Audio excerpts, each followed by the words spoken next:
Ce qui m'a réveillé, c'est une odeur très caractéristique. C'était l'odeur corporelle de ma mère, morte 9 ans auparavant. Quand c'est passé à travers mon corps, à ce moment-là, j'ai ressenti une sensation incroyable de joie, un apaisement de tous mes soucis et de mes tensions. J'ai senti de l'air à mon oreille, comme une vapeur qui me rentrait dans l'oreille. Elle essayait de me dire quelque chose et j'ai hurlé, vraiment hurlé, tellement j'étais terrifiée.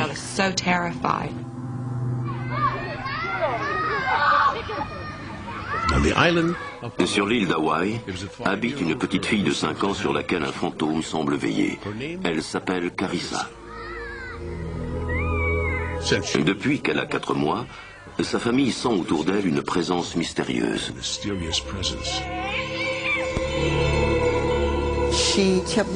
Elle n'arrêtait pas de regarder derrière mon épaule gauche et de glousser.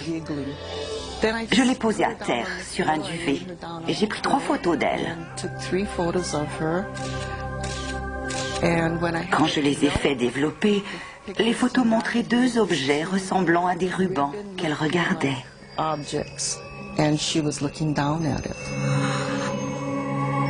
Personne ne peut voir ces images de fantômes, à part en photographie. J'ai pris 2 photos d'elle dans sa chaise, et quand je les ai fait développer, elles y étaient à nouveau. Photo après photo, ces entités inhabituelles ont été saisies planant près de Carissa. Sa famille est convaincue que ce qui se cache derrière ce phénomène n'est pas de ce monde. Tant que personne n'aura un argument solide établissant que ce n'est pas ce qu'on imagine, je continuerai à croire qu'un être nous autorise à le photographier. La seule personne qui pourrait apporter un éclaircissement à ce sujet est Carissa. Mais elle a trop peur pour parler.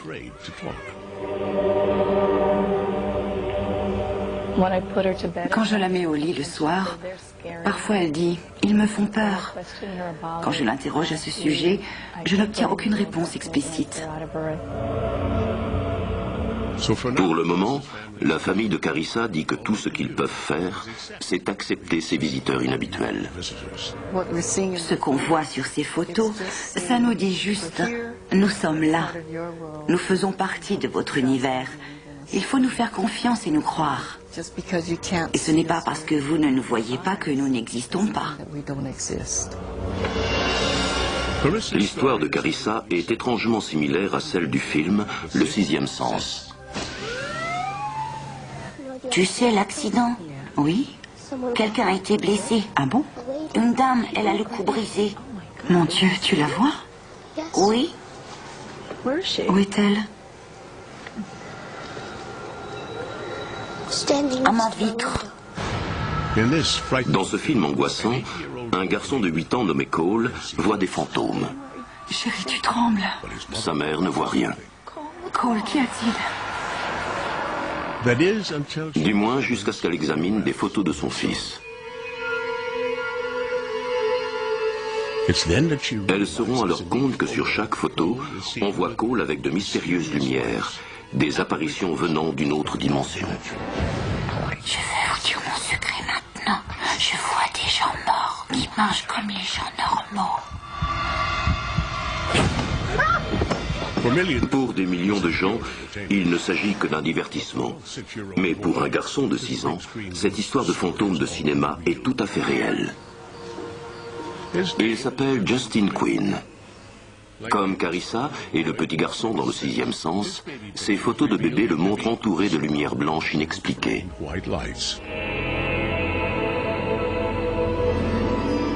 Mais tandis que Justin grandissait, ces images fantomatiques ont pris une forme plus humaine. Je me souviens la première fois quand il m'a dit qu'il voyait un homme qui se tenait dans l'embrasure de la porte de sa chambre.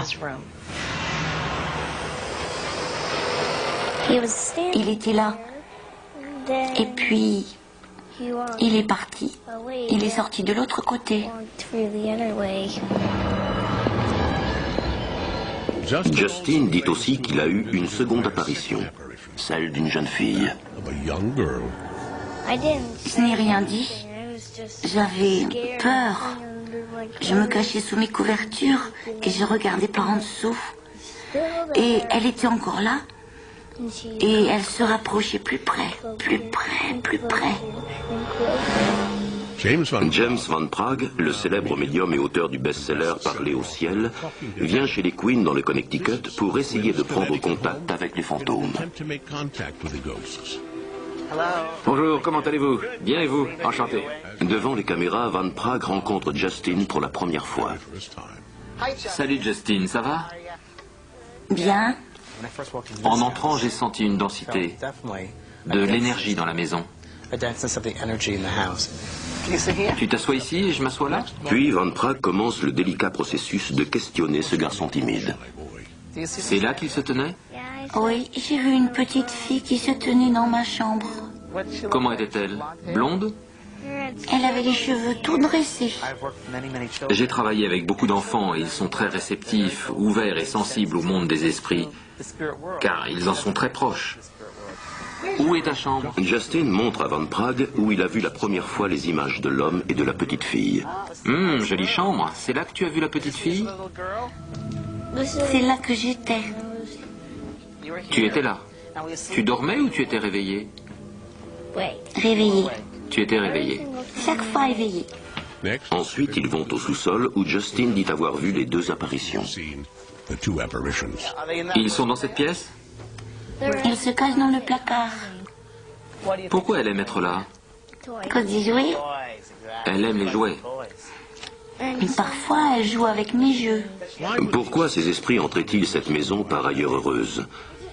Pendant l'enquête de Van Praagh, il sent quelle pourrait être la réponse. J'ai le sentiment qu'autour de ce site, il y a eu des gibets. Ça peut sembler étrange, mais des gens y ont été tués. Après avoir passé une heure avec le garçon, Van Praagh en tire une conclusion étonnante. Justin a bien vu des fantômes. Van Praagh le sait car il lui semble les avoir vus aussi. Dans la cuisine, il explique sa vision de médium à la mère de Justin. Ce que j'ai capté, ce sont deux jeunes filles, et une autre aussi avec de longs cheveux blonds, comme les vôtres, mais plus clairs. J'ai vu aussi un homme qui tenait leurs mains. Il m'est apparu comme une figure de père, avec un visage très long et très fatigué. Non, ses joues sont bien plus minces. Van Praagh décrit les esprits à un dessinateur de la police. Et il a le menton plus long. Beaucoup plus long? Oui, et plus fin aussi. Beaucoup plus fin? Et les yeux plus ronds et sombres. Maintenant, pour la première fois, tout le monde peut voir les visions qui ont hanté Justin. C'est bien la jeune fille de ta chambre? Oui, C'est bien elle? oui, C'est ressemblant? oui. Je pense qu'effectivement, il voit des fantômes dans la maison. Il est très réceptif à cette énergie et son esprit n'a pas encore été pollué par la société. Il est resté ouvert et innocent. Alors, que réserve l'avenir à Justin et à son sixième sens? Seuls les esprits le savent. Et pour le moment, ils ne le disent pas. J'ai levé les yeux et dans l'entrée, il y avait une lueur brillante. Elle vibrait, diminuant et augmentant, pas comme un globe solide. Cette boule a paru s'élever, elle faisait la taille d'un demi-ballon de basket. Elle s'est agrandie un peu, puis a diminué, s'est écartée du mur, et puis a disparu.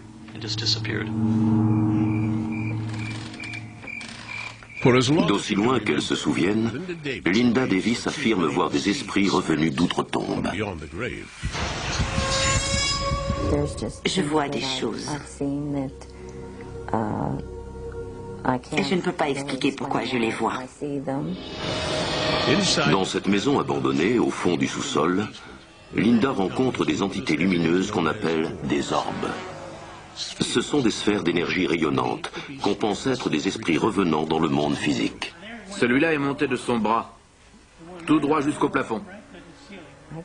Je le sens quand il y a des orbes. Ça me donne un frisson le long de la colonne vertébrale. Il y en a un qui passe le long de ses doigts.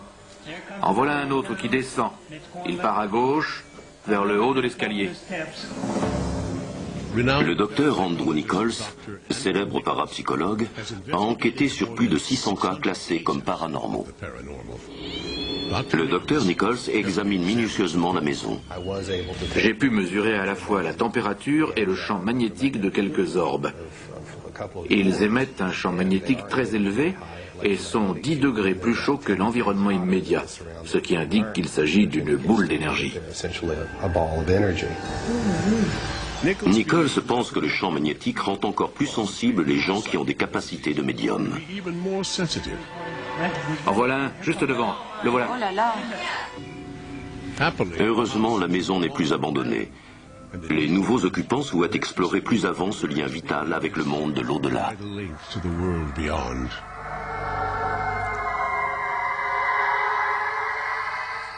C'est ici qu'on trouve certains des orbes les plus mystérieux jamais constatés, dans la forêt noire du Colorado. Ma maison n'est pas comme les autres, parce que je crois qu'elle est hantée. Celui qui les a filmés est le père du garçon, Steve Lee. Je n'ai jamais rien connu de tel, paranormal ou autre. On n'avait pas la moindre idée de ce qui se passait. Le voyage de Steve dans le surnaturel commence de façon assez innocente. En 1992, sa famille et lui-même emménagent dans ce qu'ils pensent être la maison de leurs rêves. Mais peu après, leur rêve tourne au cauchemar. Toute la famille est partie chasser 10 jours dans les montagnes. C'est quand on est rentré que tout a commencé.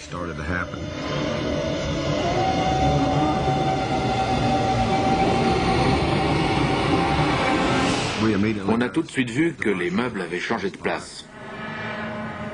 On entendait des voix. Il nous semblait voir des silhouettes vagues. Les garçons étaient terrifiés. Ils ne savaient pas qui c'était, et moi non plus.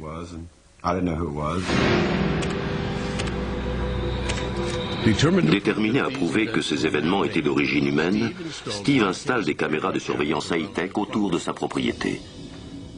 Mais ce qu'elles montrent ne ressemble à rien de connu. On voit de petits orbes flotter dans les différentes pièces de la maison.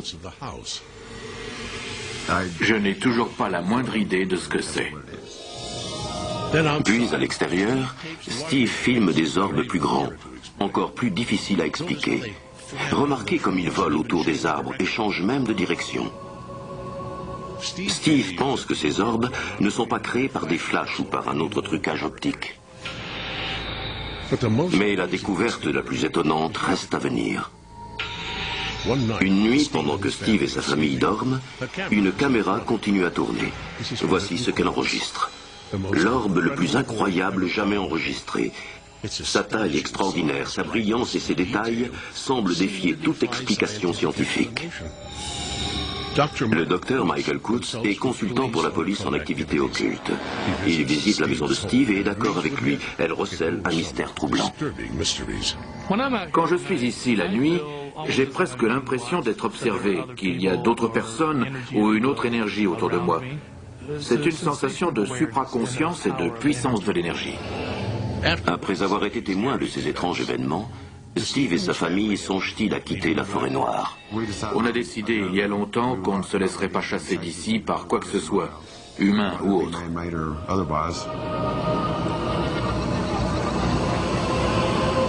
C'est ainsi que Steve continue à enregistrer les lueurs fantomatiques qui entourent sa maison, dans l'espoir de découvrir un jour qui ou quoi peut venir du monde des esprits lui rendre visite. Dans le miroir, j'ai vu une sorte de brouillard, comme de la fumée. C'était froid. La brume était au-dessus de moi dans l'escalier. C'était féminin. Je me demande comment je peux dire ça, puisque c'était une brume sans forme humaine. C'est un fantôme que j'ai vu. Il n'y a pas d'autre explication. Alton, dans l'Illinois, a sans doute l'air d'une ville typique du Middle West.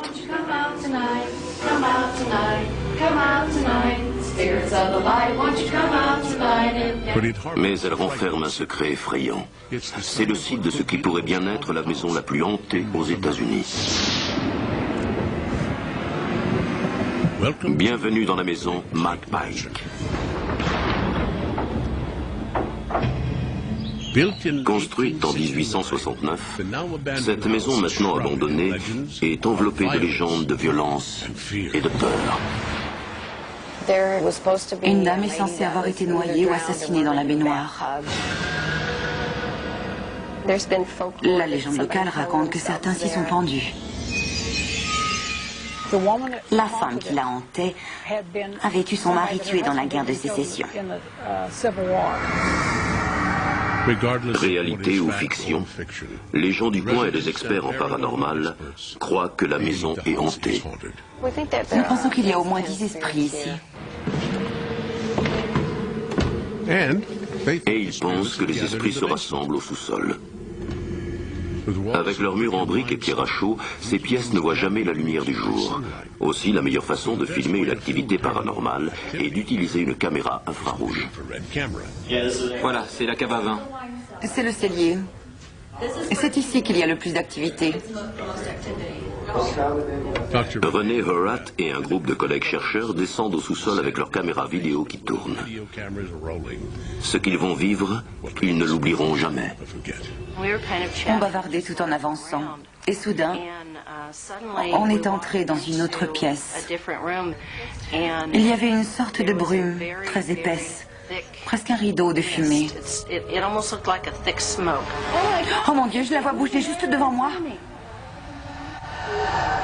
Est-ce un simple caprice de la nature ou la manifestation d'un fantôme? Oh mon Dieu. D'accord, j'enregistre. Ça tourne. On peut vraiment le voir maintenant. Je le sentais même à travers mes vêtements. C'était comme si des plumes me caressaient le corps. Il y en a une énorme là. Énorme. René et les autres témoins rejettent la théorie attribuant la brume à l'humidité ou à une autre substance de ce monde. De la brume aurait laissé de la condensation sur les objectifs des caméras. On l'aurait senti sur la peau, les vêtements, mais rien de tout ça. C'était électrique. Plus difficile à expliquer encore, la façon dont la brume se déplace dans le sous-sol, comme si elle était mue par une volonté propre. Oh mon Dieu. Je la vois changer de direction. Vous êtes témoin, il n'y avait rien ici. Cette pièce était complètement vide quand on l'a quittée il y a quelques minutes. Puis, aussi vite qu'elle s'est matérialisée, la brume disparaît. Il y en a encore? Un peu, pas beaucoup. Qu'ont donc rencontré au juste René et les autres, au sous-sol de la maison McPike? Pour moi, la brume est une énorme entité. Elle a beaucoup de force. Quoi que ce soit, il est clair que le mystère de cette maison hantée est loin d'être expliqué.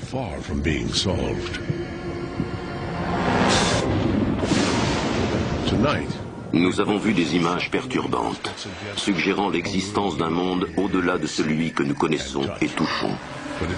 Mais c'est un monde qui n'accueille pas toujours bien notre curiosité.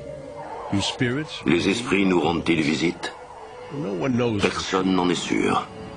Mais qui peut ignorer ces preuves filmées, considérées par beaucoup comme les fantômes les plus effrayants du monde, jamais filmées?